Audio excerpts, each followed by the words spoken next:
یاد رکھیں کہ جب تک آپ خود اپنی معلومات میں اضافہ نہیں کریں گے، فائنینشیل لٹریسی یعنی کہ مالیاتی تعلیم، جو کہ ہمارے اس چینل کا، ہماری ان تمام کاوشوں کا مرکزہ ہے، اس کا مقصد یہی ہے کہ لوگ جو ہیں وہ اپنے مالیات کے بارے میں، اپنے مالی تمام افیئرز کو اچھے طریقے سے ڈیل کر سکیں، اچھے طریقے سے ہینڈل کر سکیں۔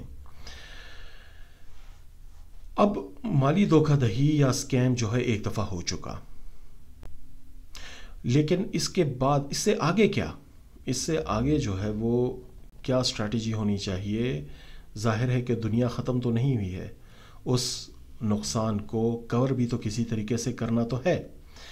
تو اس کے بارے میں آئیے تھوڑا سا جاننے کی کوشش کرتے ہیں۔ مالی نقصان جب ایک دفعہ ہو جاتا ہے تو اس سے اگر آپ نے کچھ سیکھا تو اس میں جو ہے وہ اس کا یوں سمجھ لیں کہ ازالہ کرنا ممکن ہوتا ہے، لیکن اگر اپنے مالی نقصان سے کچھ نہیں سیکھا تو اس کا مطلب ہے کہ اس کا ازالہ کبھی بھی ممکن نہیں ہے۔